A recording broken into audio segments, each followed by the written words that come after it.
welcome to Minds Between Languages. Our guest today is Binghan Zheng, full professor in translation studies at Durham University, UK. Hello and welcome to Minds Between Languages. I'm delighted that my guest today is Binghan Zheng. Hello, Binghan. Hello, Natasha, Thank you very much for joining us on Minds Between Languages. and thank you for your kind invitation. It's my great pleasure to be sharing my ideas and research with our broad audiences. Interpreting has always fascinated people, especially simultaneous interpreting, with its high cognitive demands associated with speaking and listening in two languages at the same time. And one of the big questions has always been whether interpreters are born or made. In other words, whether there are some pre-existing cognitive abilities that can predict successful interpreting performance.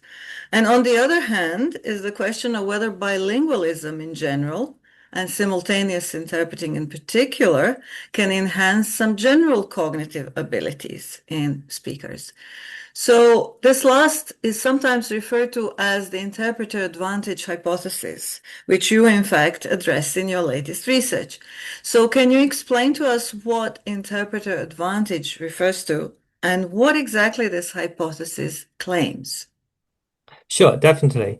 The interpret advantage hypothesis suggests that the cognitive skills interpreters develop through training or their practice can also help them perform better in other areas, even in areas that do not involve language use.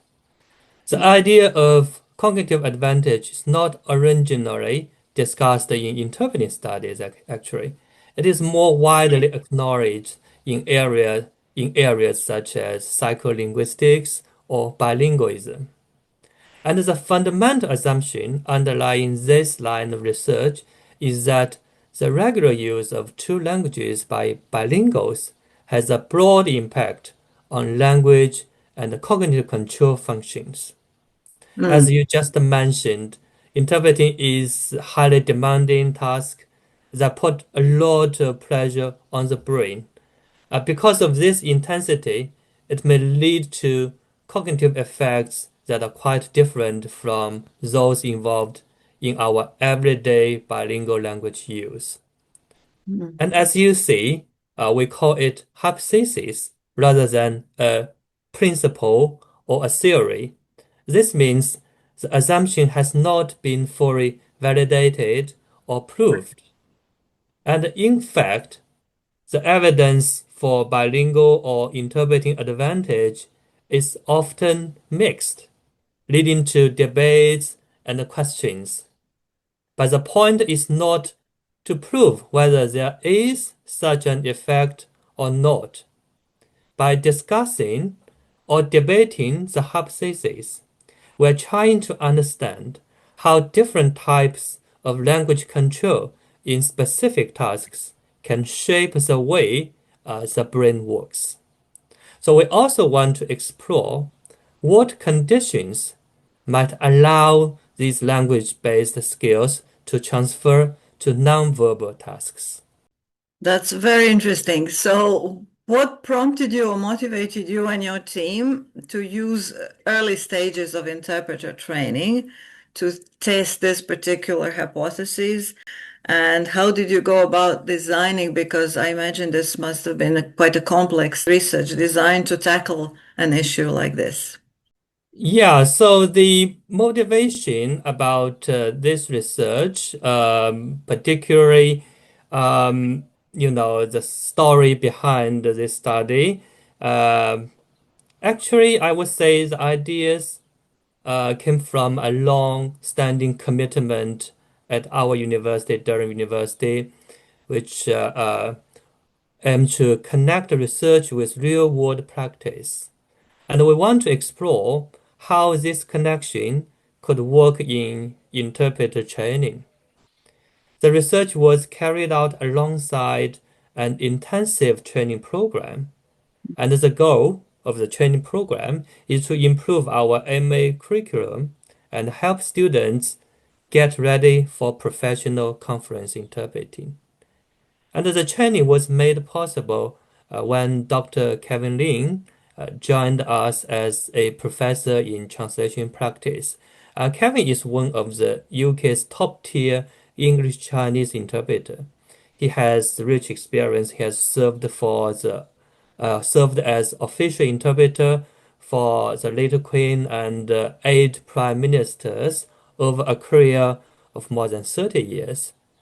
It was also supported by our strong partnership with Kevin's company, which is called KL Communication Limited, which is UK's leading English Chinese interpreting team.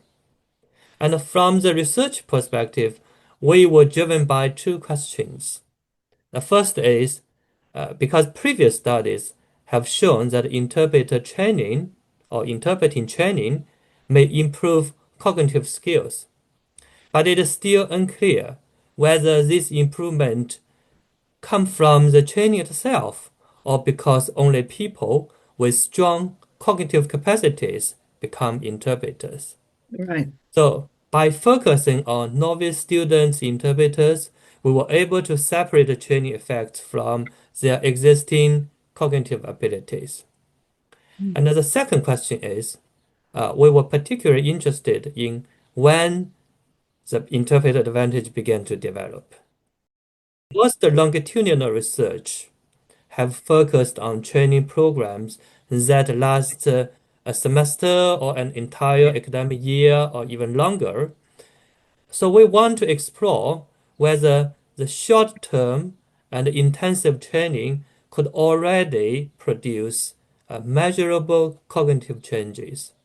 This allows us to investigate not just whether interpreter advantage exists, but how early it might emerge. Also, I would imagine that if you take a shorter period of time, then there will be maybe less other variables that you couldn't That's true. control. Yeah. I We think you try, mentioned this in your article as well. Yeah. we try to avoid other potential confounders Mm. coming in to impact on the uh, validity of the research. Students taking other courses, having other Yeah, experiences, and so on. yeah. And the natural development and natural growing of their Right. cognitive abilities. Yeah. So, how did you design the actual study? What were the considerations that you had to take into account? During our design, because this is a combination of teaching program and research project, Right. so in the design of this um, uh, project or program, we have some considerations. The first thing is uh, appropriate design to balance teaching and the research part of the project. Second thing is about the sample size, particularly the dropout rate, which was seriously impacted from the COVID-19 because this project or this research was conducted during that period. And the third issue in our design is considering the fatigue effect, which may influence experimental results. Mhm. I may be able to unpack it a bit. So Yes, please.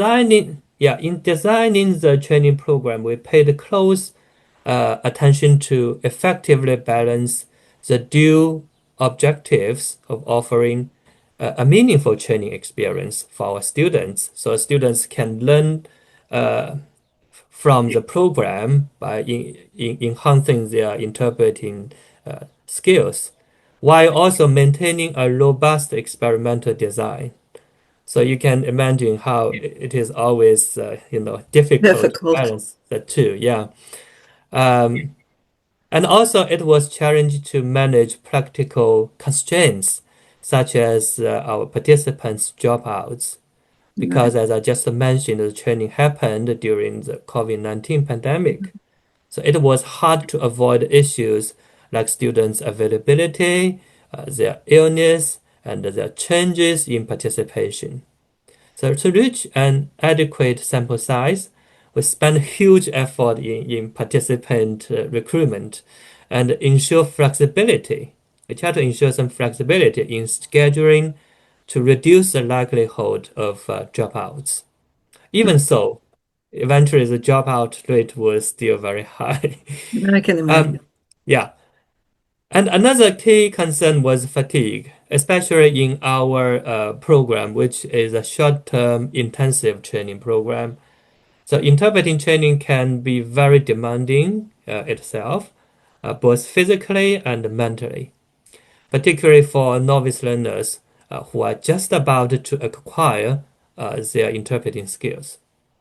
So we recognize that accumulated fatigue could not only affect the quality of learning, but also influence the reliability of cognitive assessment, and this will potentially confounding the results.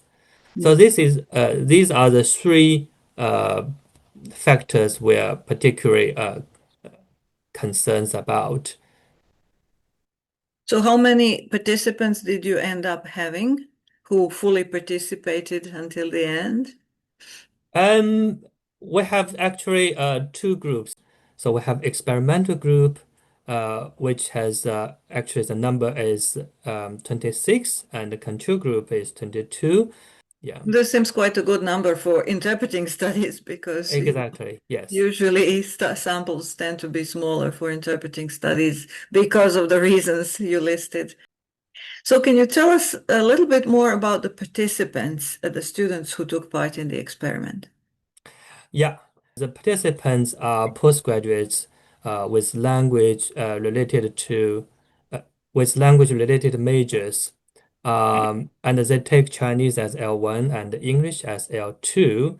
The experimental group, which we called also the interpreting group, they are the Chinese, while the control group, they are students enrolled in regular university courses. So they are controlled in comparable um items such as a year of L2 acquisition, their IELTS score as their L2 language proficiency, um, and their time of interpreting training, so on and so forth. So I wanted to ask you about the actual tasks that you prepared for the experiments to test the hypotheses. But I think before we go on, Mhm. it would be useful if you clarified for the audience some of the key terms that you will be using so that people can follow more easily, because this is a highly specialized area, and I'm sure that there are a lot of expressions and terms that people may not be familiar with. Even I wasn't familiar with when I read your article. So maybe you can just take a couple of minutes to explain the key terms and then tell us about the actual research design. Yeah, no problem.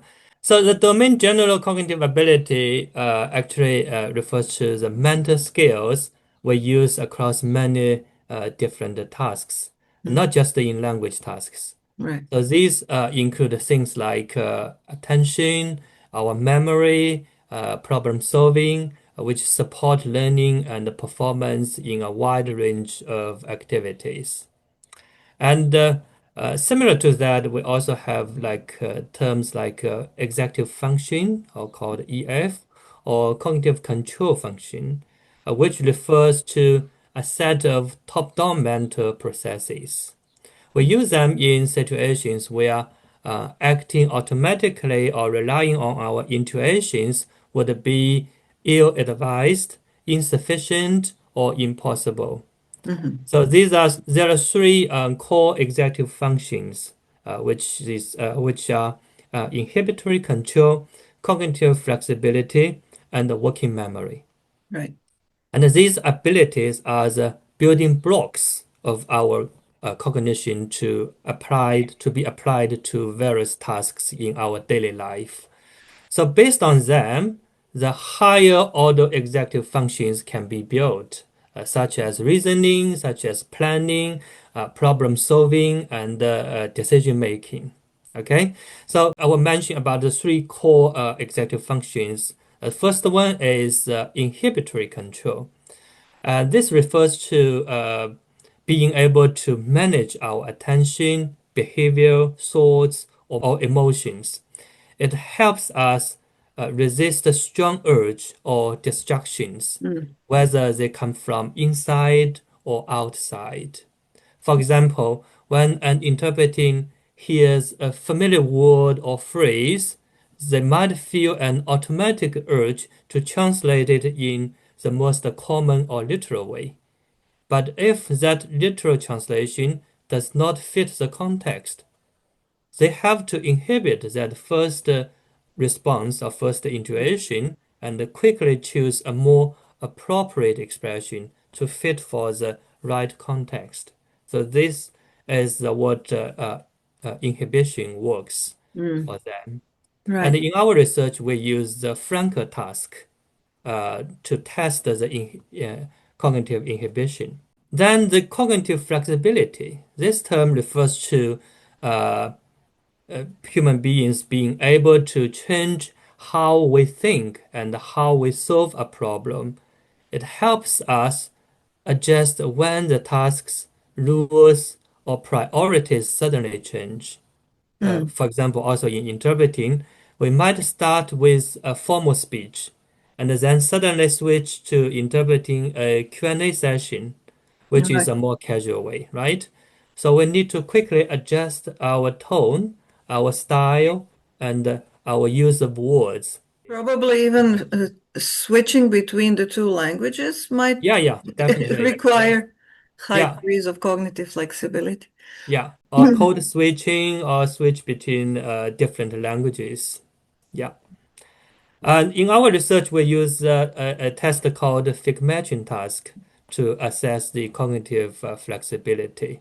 This is just to identify color we design blue or red, or shape we designed as a triangle or circle as required. And the last term I want to explain is working memory. So working memory, I think it's more familiar to everybody. It means keeping information in our mind while we use it. It helps us to connect ideas or solve problems as we think. Mm. For example, in consecutive interpreting, we use a lot of working memory, right? So Yes. especially when we're dealing with a long sentence or several sentences in consecutive interpreting, so we have to remember their first part while listening to the rest. Then we put them together to give a target speech which is accurate, complete, and fluent. That's working memory at work in interpreting scenario. And in our research, we use Cozy-Brock test for assessing working memory. Yeah.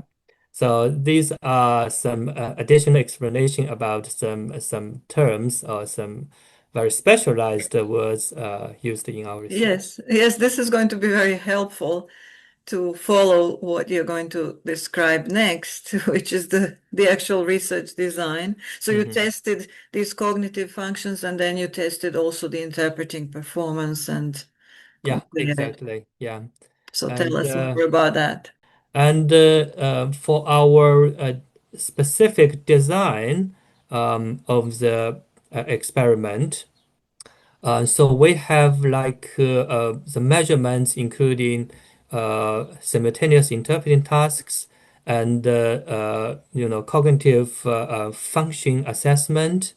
As I just mentioned, we test um, their working memory, cognitive flexibility, and inhibitory uh, uh, and also the simultaneous interpreting performance. And both assessment or tests was divided into two sessions or two stages, which include a pre-test and the post-test. So pre-test was happened before they start the training, and the post-test is one day after after they finish the intensive training. So you wanted to see how they performed before, so some kind of baseline, and Yeah. then after the training, if there were any changes in interpreting performance on the one hand and also in the cognitive functions on the other. Right. Exactly, exactly.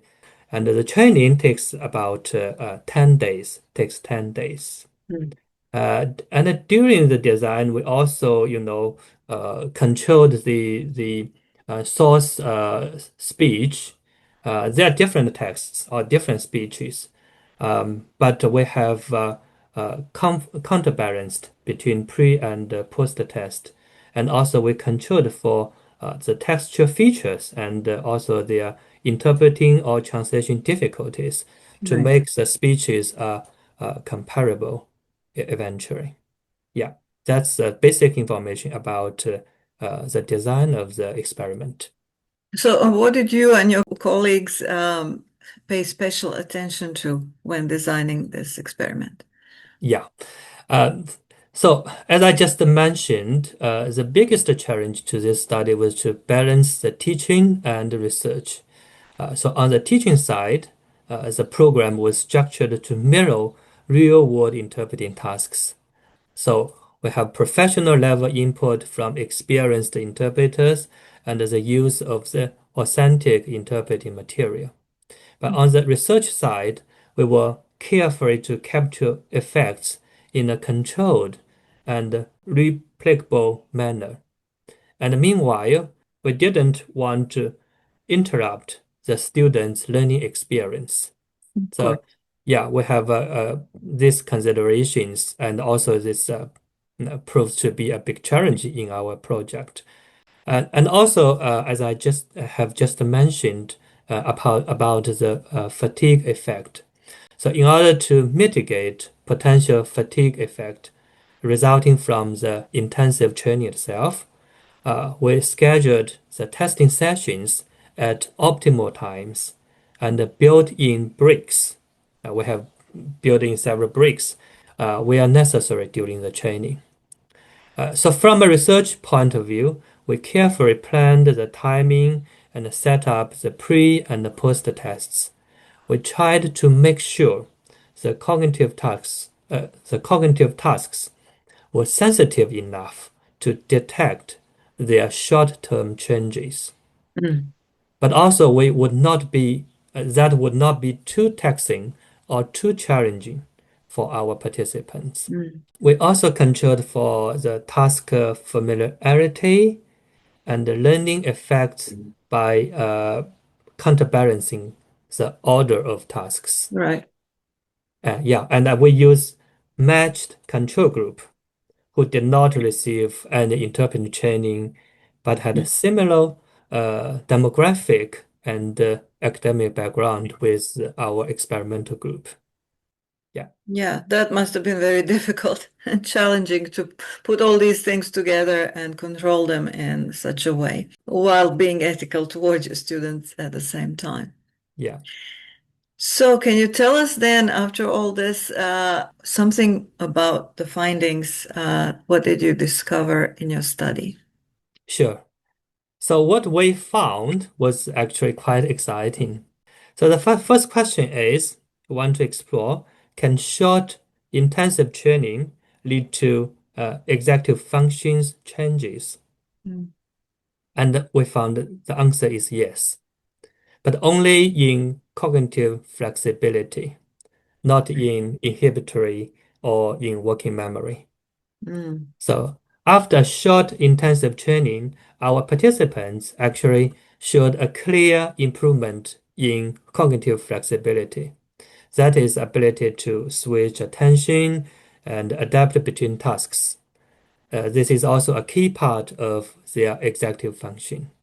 mm, And this improvement was only found in the experimental group, mm. while the control group, who did not receive the interpreting training, showed no such changes.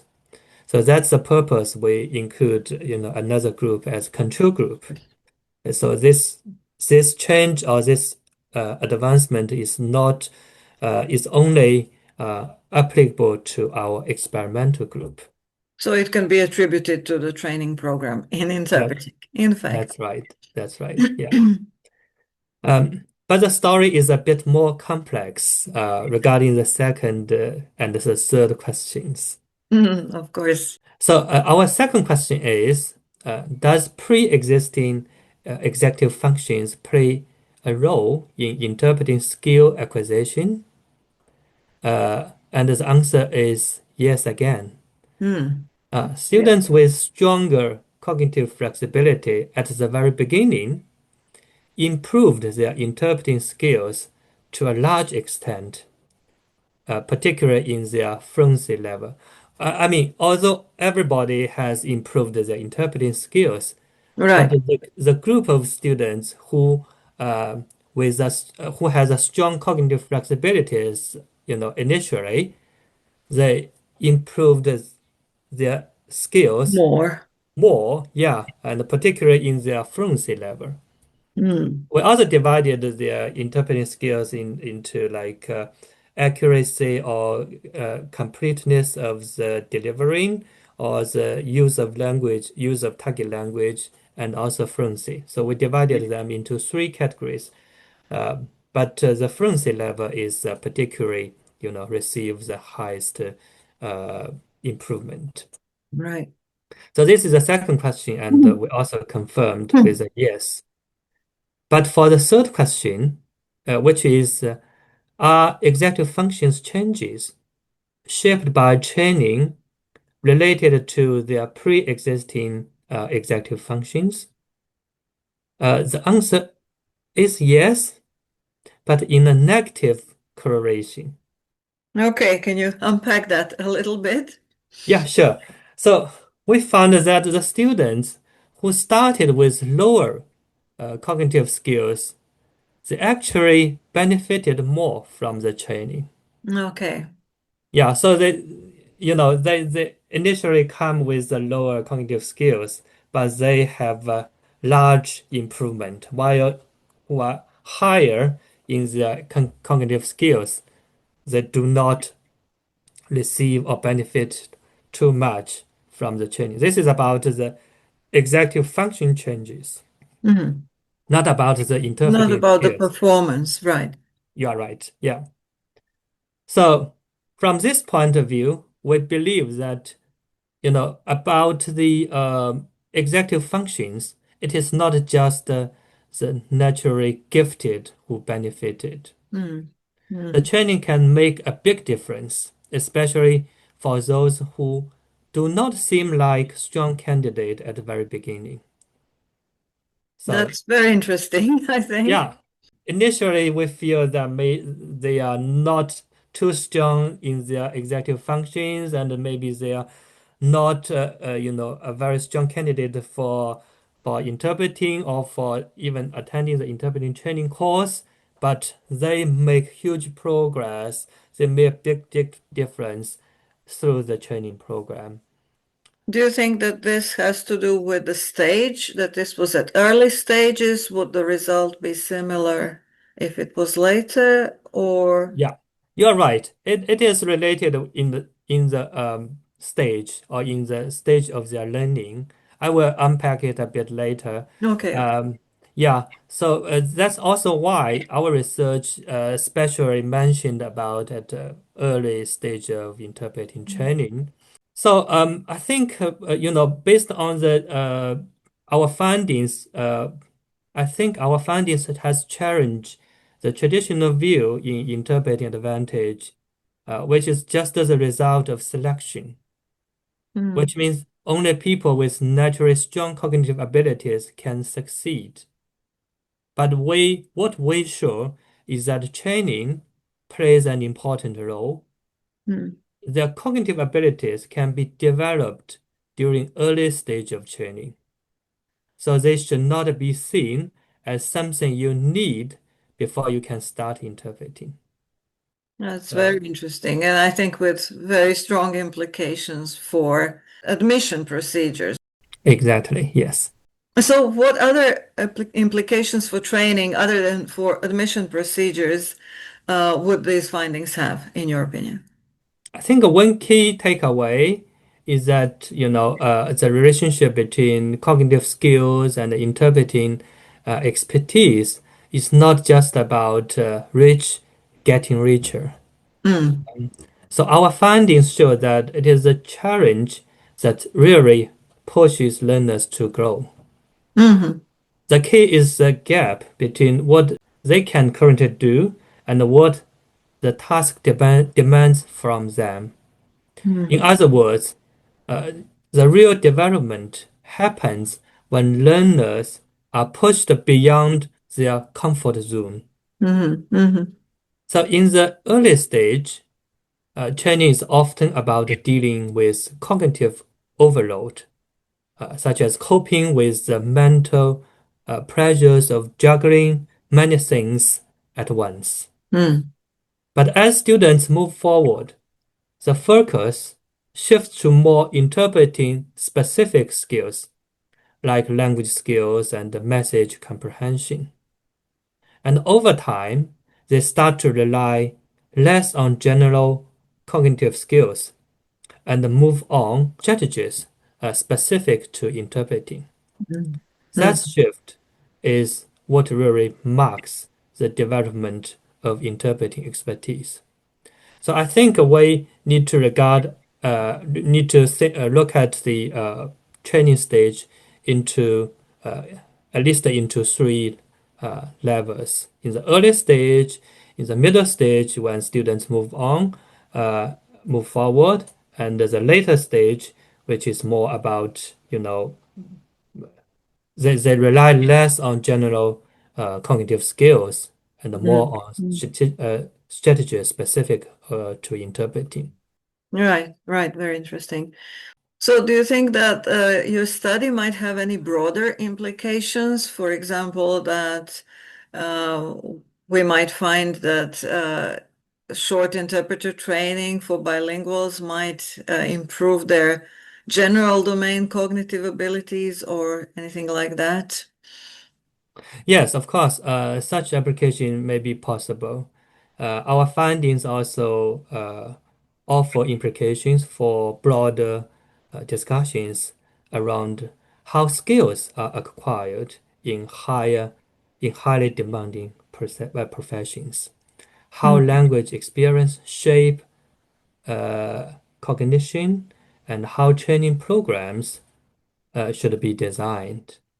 And the Mm. most important message is that the cognitive abilities, particularly cognitive flexibilities, in the case of interpreting, are not fixed. They Mm. can be nurtured. So, in theory, interpreting like training, especially in bilingual individuals, could be a way to enhance multitasking, attention switching, and high-level communications skills more generally. Wow, that's very, very interesting, fascinating finding. Yeah. Um, And it is also sends a clear message to training institutions. Do not treat the cognitive abilities as static. mhm. Students show real plasticity early in the process. And the training program should be designed not just to teach language-related skills, but to develop underlying cognitive capacities as well. Yeah, so this is the implication for training institutions. Very useful, I think. I hope that a lot of them will hear this message. Thank you. So, what would be the next steps in this research on interpreter advantage and in this area in general? Moving forward, we are really interested in understanding how these cognitive changes take place. That includes exploring the specific language control strategies that interpreters develop and how these strategies might contribute to our cognitive edges. And eventually, we would like to move beyond behavioral data because in this research, we mainly rely on the behavioral data. We also we collected the executive functions data, interpreting performance data, and actually we also collected some eye tracking data. But we also want to explore what's going on in the human brain. Right. So from that bit of research, I think neuroimaging could help us trace the cognitive changes that come with interpreting training and give us a more complete picture of what the interpreter advantage really means. That will be another study that will be very difficult to design, I imagine, but also Exactly. Yeah. with fascinating results, I'm sure. And this, I think, brings us to the end of this interview, hoping that we will see you again on Minds Between Languages. I thank you very much for taking the time to join us today. Thank you. Thank you very much, Natasha.